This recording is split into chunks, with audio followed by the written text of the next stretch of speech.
Bonjour tout le monde, c'est Curto de la Minute Cinéma et bienvenue pour cette nouvelle vidéo où on va parler, pour cette fin d'année, des films qui m'ont le plus plu cette année. Alors, il y en a eu plein, mais du coup j'en ai sélectionné que 10, on va faire un top 10.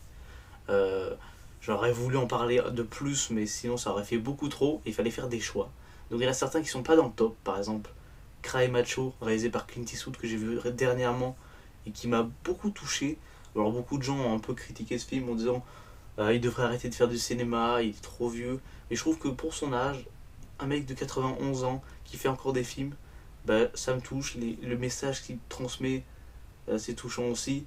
Donc il aurait pu être dans le top, mais il est quand même pas assez bien, j'avoue. Un peu en dessous des Clint Eastwood d'habitude, donc il y est pas. Et j'ai aussi enlevé la plupart des Marvel. Pourtant, j'aurais peut-être pu mettre Spider-Man No Way Home dans le top, parce que même si formellement c'est pas un film excellent, je vous reconnais les défauts, mais je pense que ça a été la séance la plus galvanisante que j'ai faite cette année, parce que la salle elle était remplie et c'était super cool. J'avais jamais vu une salle de cinéma aussi remplie depuis au moins Star Wars 9, et ça remonte vraiment. Et ça faisait vraiment plaisir de voir ça, des gens réunis pour voir un truc qu'ils aiment. Les gens ils étaient à fond, moi j'étais à fond avec mes potes, c'était incroyable vraiment. Cette séance, je voudrais la refaire tous les mois et oublier à chaque fois, tellement c'était cool. Et je l'ai pas mis dans le top parce qu'il y a quand même pas mal de défauts pour ce film. C'est pas un film niveau réalisation, jeu d'acteur qui est incroyable, mais ça a été un kiff. Je suis retourné en enfance et ça n'a pas de prix. Mais maintenant on va pouvoir se concentrer sur le top 10 et on commence en 10ème place avec French Dispatch, réalisé par Wes Anderson. You're fired. Really? Don't cry in my office.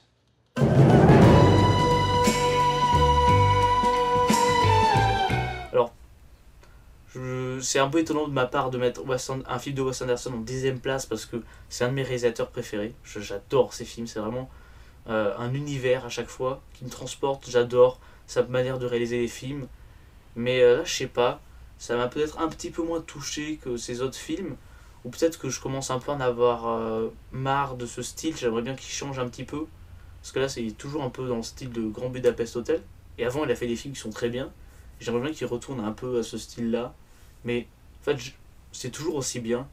Ce film a été tourné à Angoulême, et en fait, ça raconte l'histoire d'un personnage joué par Bill Murray, qui est un journaliste qui travaille là-bas. C'est un journal en fait franco-anglais. Il meurt, ce journaliste qui est à la tête de ce journal. Et en fait, pour sa mort, ils vont essayer de retracer en fait, les histoires qui ont été retracées dans le journal, les plus percutantes et les plus intéressantes dans sa vie. Et du coup, ça va être un film à sketch où il va y avoir 3 histoires différentes. Et en fait, c'est super intéressant. Les acteurs sont vraiment très très bons. Le casting est énorme. Je pourrais pas vous dire tous les acteurs qu'il y a parce que c'est énorme, mais je peux vous en citer quelques-uns. Timothée Chalamet, Benicio del Toro, Léa Seydoux, Adrien Brody. Que des acteurs incroyables. Et c'est vraiment un film prenant. Tu rentres dans un petit univers. Ce qui est bien avec les films de Wes Anderson, c'est que tu as l'impression que tu regardes un tableau, tellement esthétiquement c'est bien fait, que c'est bien cadré. Et ça me suffit. Il y a des histoires peut-être un peu qui m'ont un peu moins plu. L'histoire de la peinture, c'est peut-être celle que j'ai préférée. Bon, pour ceux qui ont vu le film, vous comprendrez. En tout cas, c'est vraiment bien. C'est un petit peu décevant par rapport à ce qu'il fait d'habitude, mais j'ai bien aimé. Du coup, je le mets en 10ème position. C'est déjà bien. Et voilà. Maintenant, on peut passer au numéro 9, qui est The Father, réalisé par Florian Zeller. Who exactly am I? Et on en a déjà parlé vite fait sur la chaîne de ce film.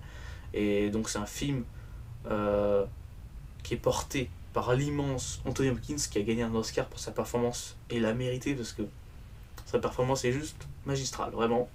Il n'y a rien à dire dessus.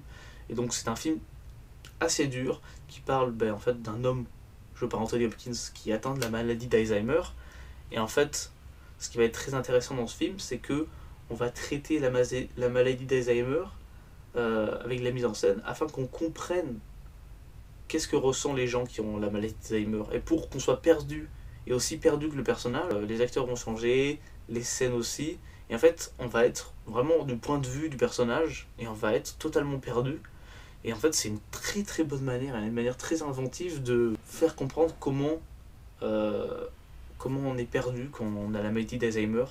Et c'est vraiment une très bonne idée d'avoir fait ça comme ça. Et vraiment, moi j'ai beaucoup aimé. Par contre, ça fout le moral à zéro. Mais je vous le conseille quand même. Et il faut être préparé, voilà, mentalement. En tout cas, c'est un gros conseil. The Father, très très bon film. Performance incroyable d'Anthony Hopkins, donc à ne pas rater.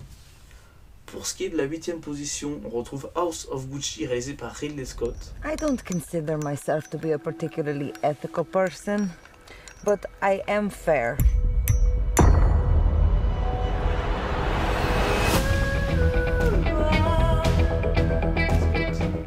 Et ouais, Ridley Scott, et encore, il y a un autre film, Teasing, on va en parler juste après, mais le gars a quand même 81 ans, ou 80 ans, je sais plus, et il est toujours en forme, le bougre, hein, parce que franchement, ce film, ça part du meurtre de Mariuccio Gucci, de la famille de mode Gucci, qui s'est fait assassiner par sa femme. Et en fait, on va essayer de comprendre pourquoi sa femme l'a assassiné. Et bon, c'est pas un spoil, c'est une histoire vraie. Et c'est vraiment très intéressant comme film. Le casting est magistral, hein. Adam Driver pour jouer Mariuccio Gucci. Sa femme est jouée par Lady Gaga, qui est très très forte. Je l'avais jamais vue jouer dans un film. Je sais qu'elle a fait A Star Is Born, et je l'avais pas vue. Et vraiment, elle est très très très bonne dans son rôle. Je pense qu'elle va être nominée aux Oscars, hein. C'est bien une performance à Oscar, hein, je pense. Et il y a d'autres acteurs très très bons, Jeremy Irons, Jared Leto et Al Pacino, la légende. Et c'est un film peut-être un petit peu long, mais qui est quand même assez prenant. Les décors sont hyper luxueux. En même temps, si tu fais un film sur Gucci, que c'est pas luxueux, t'as un peu foiré ton truc, mais pour le coup, c'est vraiment... tous les décors sont vraiment bien. C'est un peu particulier pour ce qui est des acteurs, parce que en fait, c'est que des acteurs américains. Et ça se passe à Rome, vu que c'est la famille Gucci. Et du coup, ils parlent anglais, mais avec un accent italien, ce qui est un peu particulier. Alors sur certains acteurs, ça passe très bien. Adam Driver, tu le remarques pas du tout. Al Pacino non plus, Jeremy Irons aussi. Lady Gaga, ça se ressent un peu plus, mais c'est pas dérangeant. Et par contre, sur Jared Leto, qu'on a grimé, on reconnaît pas du tout. Il a un accent vraiment très très bizarre. Et voilà, ce film, malgré sa longueur, 2h40 quand même, c'est un film qui est prenant. Même si t'es pas passionné de mode, on s'en fiche, tu vois, c'est pas ça vraiment. Ça va vraiment raconter les relations et comment les gens sont pourris entre eux, même entre familles. Et voilà, donc c'est vraiment un film très bien, je vous le conseille. Il est en 8e position, et maintenant on va passer à la 7e, qui est pour Bac Nord, réalisé.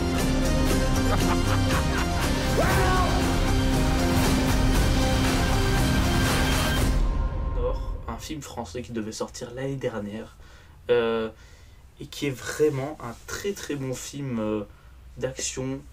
Enfin, c'est pas vraiment un film d'action, c'est basé sur une histoire vraie de policiers qui ont eu beaucoup de problèmes suite à une intervention dans les quartiers nord de Marseille, qui sont des quartiers assez chauds où il y a beaucoup de trafic de drogue. Et en fait, c'est un film qui va être très intéressant, déjà parce que on va montrer en fait que les policiers, ils ont clairement pas l'argent et les moyens en fait de faire des choses. Tu vois bien que les policiers, ils ont vraiment un taf de merde, ils sont des fois pas très bien payés, ils travaillent énormément pour peu de résultats. Vraiment, ça montre le ras-le-bol des policiers. Et il y a une scène, on pourrait croire que c'est le climax, la fin, mais c'est pas ça, d'action qui est hyper prenante vraiment pour un film français. J'étais assez étonné, hein. Après, le film bascule dans un autre truc qu'on n'aurait pas imaginé si on ne sait pas la véritable histoire derrière, qui est une histoire vraie. Mais c'est vraiment très prenant. Et les acteurs sont vraiment très bons. François Civil, bon, un petit accent marseillais, c'est un peu particulier, mais ça ne dérange pas. Et en fait, mention spéciale surtout à Gilles Lelouch, qui est vraiment excellent. Je crois que ça faisait longtemps que je l'avais pas vu dans un rôle aussi bon. Il joue un flic qui est dur, mais qui en même temps est tellement dépassé par la situation. Il joue hyper bien. Il y a des scènes où il s'énerve, par exemple dans un interrogatoire et tout. Et en fait, je sais pas, ça aurait été un autre acteur, je pense la scène, elle aurait pu être très surjouée, ça aurait fait too much. Mais avec lui, ça passe hyper bien. Et vraiment, il m'a bluffé dans ce film. Donc voilà, Bac Nord, gros conseil de cette année au niveau film à rebondissement, ça se pose bien et c'est vraiment cool. Du coup, je vous le conseille également. Maintenant, on va passer à la 6ème place. On retrouve encore un film français, Adieu les cons, réalisé par Albert Dupontel. Et là encore, c'est une quête d'amour. Je t'aime. Ce sont les mots les plus importants à dire dans une vie. Déjà, moi, je vous le dis, j'adore Dupontel. C'est un homme, ça se voit, il est passionné par le cinéma. Il adore. Je sais qu'il va dans des lycées pour parler à des lycéens du cinéma. J'aimerais bien qu'il vienne dans mon lycée pour parler de cinéma. Je serais ravi, vraiment. Et c'est un homme qui n'hésite pas à critiquer la société. Il le fait dans quasiment tous ses films. Et là, ce film ne déroge pas à la règle. Déjà, rien que le titre « Adieu les cons ». En fait, c'est un film qui va nous montrer que, effectivement, on est entouré par des gens qui ne font pas attention aux autres, qui ne se préoccupent pas du malheur des autres, qui sont individualistes.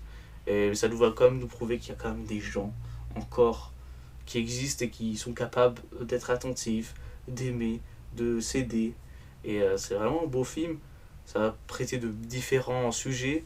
Un homme dépressif qui a essayé de se suicider, qui va rencontrer une femme qui, elle, va peut-être mourir et qui n'a pas connu son enfant. Si, on va parler d'un autre personnage qui est handicapé et qui est aveugle.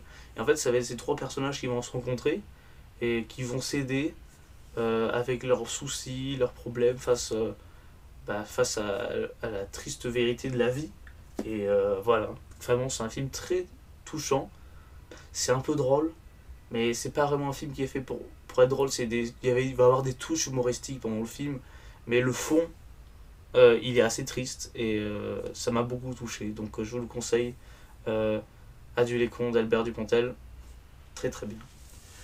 Pour ce qui est de la 5ème place, on retrouve Sound of Metal, réalisé par Darius Marder. The world does keep moving. It can be a damn cruel place.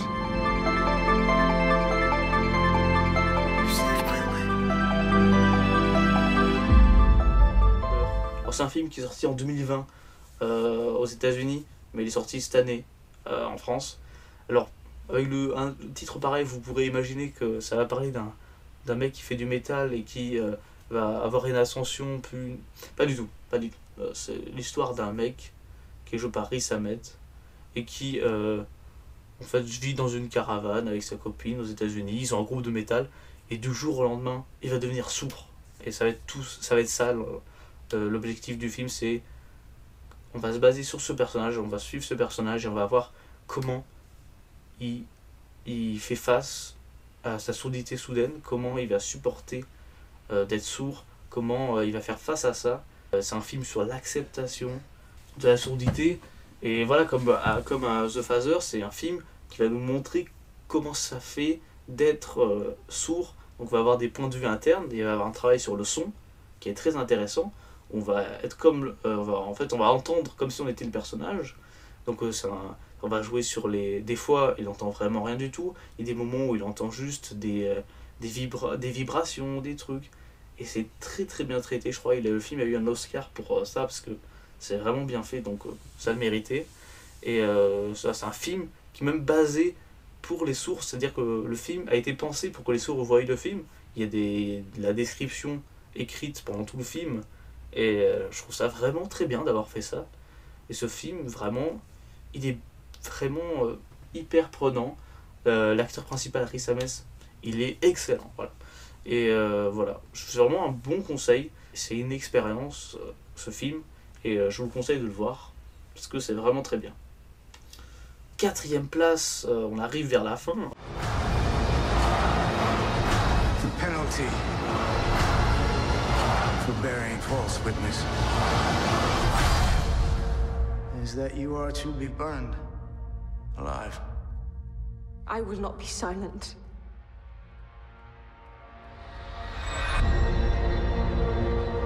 Last Duel, réalisé par Ridley Scott, encore, et ouais, parce que le bourg, je vous l'ai dit, 80 ans, il a pas réalisé cette année un film, mais deux. Ce film a été tourné en Dordogne, en France, et c'est un film médiéval. Ça va raconter l'histoire d'un sorte de procès moyenâgeux, c'est pas comme aujourd'hui, et en fait ça va raconter l'histoire d'une femme qui a été violée pendant que son mari, qui est chevalier, a été parti en guerre par un autre chevalier. En fait, on va essayer de savoir quelle est la vérité derrière ça. En fait, il va y avoir que la fin du film, qui va être le combat, qui détermine si la femme dit la vérité ou que l'agresseur dit la vérité. Et donc il n'y aura que la fin du film qui va être vue d'un point de vue omniscient ou qui va clore le film. Et en fait, sinon tout le reste du film, ça se passe en 3 chapitres. Et chaque chapitre, on va revoir les événements qui emmènent jusqu'au duel final, mais sous 3 points de vue différents, à savoir le point de vue dans le premier chapitre du mari, de la femme qui s'est fait violer, dans le deuxième chapitre, le point de vue de la femme, et dans le troisième chapitre, le point de vue de l'agresseur. Et en fait, on va revoir tous les événements du film, mais sous différents points de vue. Et là, on va voir qu'il y a pas mal de choses qui changent selon les personnes. Et c'est très intéressant d'avoir traité ça, parce que le film aurait été vraiment très court si on n'avait pas eu ça. Bon, il est un peu long, 2h30, mais du coup, t'es pris dans le film. Bon, même si tu te doutes de ce qui s'est passé, parce que dans tous les cas, tu le sais, mais ça garde le mystère, et quand même, du coup, t'as quand même envie de savoir comment le film va se terminer, et qu'est-ce qui va se passer à la fin. Et voilà, c'est un film vraiment... En plus, c'est beau. La Dordogne, c'est la France, la patrie, c'est joli. Les décors sont vraiment cool. Les acteurs, Adam Driver, encore lui, excellent. L'actrice, j'ai oublié le prénom, ne m'en voulez pas, elle joue très très bien aussi. Matt Damon joue bien. Bon, truc un peu particulier dans le film, vu que ça se passe en France, mais que c'est des acteurs anglais, eh ben, ils disent des trucs en français des fois, mais ça se voit qu'ils sont américains quand même. Genre Matt Damon qui parle français fait « Nous trinquons les amis !» C'est un peu particulier, mais c'est quand même cool. Et à part ça, le film n'a pas vraiment beaucoup de défauts. C'est un gros coup de cœur. Et voilà, donc je vous le conseille. Maintenant on passe au 3e film qui est Désigné coupable, réalisé par Kevin MacDonald. In Arabic, the word for free and the word for forgiveness is the same word. I want to forgive. This is how, even here, I can be free. Et c'est un film qui, je pense, enfin, je sais en tout cas, qui a fait un peu parler de lui aux États-Unis, parce que c'est un film qui parle de l'histoire d'un homme qu'on a en fait accusé à tort d'avoir aidé Oussama Ben Laden pour faire les attentats du 11 septembre. En fait, cet homme, il a été condamné à tort. C'était un Mauritanien. Et effectivement, il s'avère que son frère était vraiment allié à Saddam Hussein, mais lui, il était innocent. Et en fait, il a été incarcéré à Guantanamo pendant plus de 10 ans, sans aucun motif valable. Et on l'a torturé, on a fait des sévices énormes sur lui. C'est monstrueux, c'est vraiment montré dans le film, et c'est pour ça que le film a sûrement été mal reçu aux États-Unis, parce que c'est une critique vraiment assez sanglante de l'État américain. Et c'est vraiment un film très très prenant. L'acteur principal, Taram Rahim, qui est français, est excellent, vraiment. J'avais déjà vu dans le film Un prophète de Jacques Audiard, mais cet acteur, il est monstrueux, il n'est pas très reconnu à sa juste valeur, mais vraiment, tout le film passe par lui, et c'est juste incroyable. Il y a d'autres acteurs, Jodie Foster, qui va jouer l'avocate, qui va la défendre. Tu vas te rendre compte que, en fait, on a tout fait pour saboter la libération de cet homme, parce qu'il n'y a rien pour l'aider. Il y a aussi Benedict Cumberbatch, qui, en fait, va se rendre compte que lui, c'est un pion, parce que les États-Unis l'ont désigné pour qu'on dise que cet homme est coupable, alors qu'il même lui en doute. Et voilà, c'est un film qui est très étonnant, surtout quand tu connais pas bien l'histoire. Moi je la connaissais pas bien, du coup j'ai été pris dans le truc. Je pense que si vous la connaissez, vous serez pris quand même dans le truc, parce que c'est tellement bien raconté que c'en est prenant, et que les acteurs sont excellents, donc ça fait tout. Et chose assez intéressante, à la fin du film, dans le générique, on voit les acteurs qui rencontrent en fait le vrai homme qui a été condamné en prison, et voilà, c'est très touchant. Voilà. Donc gros conseil, Désigné coupable, vraiment un film très marquant. Je pense que je l'oublierai pas de sitôt. En numéro 2. It's time. Là on arrive vers la fin Dune, réalisé par Denis Villeneuve. C'est un film que j'attendais énormément. Déjà parce que je suis fan de Denis Villeneuve, réalisateur québécois qui est vraiment très très bon. Il a fait quasiment que des bons films. Quasiment pas de sans faute. Enfin, moi en tout cas j'aime tous ses films. Il avait déjà réalisé Blade Runner 2049. Donc je me disais, adapter un truc de SF, pour lui ça va pas être compliqué. Et c'est le cas, c'est vraiment un voyage ce film. Dune, c'est bon, moi j'adore la SF du coup. Je savais que je rentrerais dans l'univers. Mais j'ai vu le film en IMAX, Dolby Surround, j'étais complètement dans le film. Et c'est un film qui m'a fait voyager quoi. C'est vraiment... et c'est ça que je demande à un film. Le film il est beau. Il me fait voyager dans un monde de SF riche, venant du livre de Frank Herbert que je suis en train de lire et qui est très très bon. Alors, les gens on peut reprocher que c'est vrai que cette première partie, parce qu'il y aura une suite qui a été officialisée, ça fait beaucoup de teasing pour la suite et pour la fin de l'histoire. Mais moi ça m'a pas dérangé parce que du coup, ça nous met en avant déjà un film excellent et je suis sûr que la suite sera incroyable, ça mettra tout le monde d'accord, même ceux qui n'ont pas aimé le premier, ils vont aimer le 2, c'est sûr à 100%, et je suis impatient de le voir, parce que je sens que ça va être incroyable. Bon, les acteurs, ils sont bons, bon, un peu froids, mais en même temps, tous les personnages de Dune sont assez froids, c'est quelque chose qui est froid, et bon, les gens en mauvaise langue diront que les films de Denis Villeneuve, c'est toujours un peu froid, c'est vrai que même le film, spécialement, les teintes sont pas hyper colorées, mais ça donne une patte au film et un truc, c'était vraiment pris dans l'univers et voilà, moi ça m'a plu, j'ai hâte de voir la suite et c'est vraiment une claque. J'espère qu'en le revoyant il me plaise autant, parce que si je le revois ça va sûrement être sur ma télé, ça va pas être la même expérience, mais je suis sûr que ce sera aussi bien. Donc voilà, gros conseil Dune, si vous l'avez pas vu, essayez de le voir dans de très bonnes conditions parce que bah ça en vaut le coup. Maintenant on va finir ce top avec le numéro 1, le film qui m'a le plus marqué.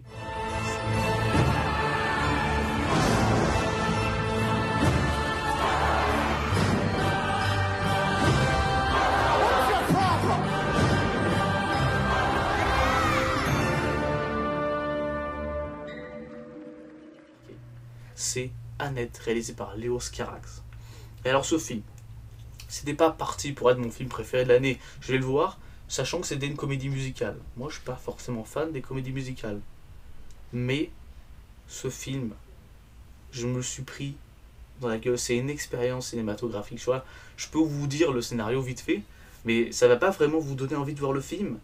Parce que ce film, c'est une expérience. C'est pas... Bon, l'histoire, grossièrement, c'est un homme joué par Adam Driver, encore lui, je crois que je vais finir par tomber amoureux de lui, à force de le voir tout le temps, et qu'il soit aussi talentueux. C'est un comique, il y a Marion Cotillard, de base, Marion Cotillard, c'est pas elle qui devait jouer dans le film, c'était Rihanna. Voilà, c'est improbable, mais c'est vrai. Et c'est des gens qui... C'est un couple qui ont un bébé, ce bébé qui s'appelle Annette, et elle a une particularité, et tout le film va se baser sur ça. Ça va être aussi, ça va surtout aussi beaucoup montrer le côté sombre du père qui va faire des choses, je ne vous dirai pas quoi, mais des choses sombres. Et c'est un film, c'est vraiment une expérience cinématographique.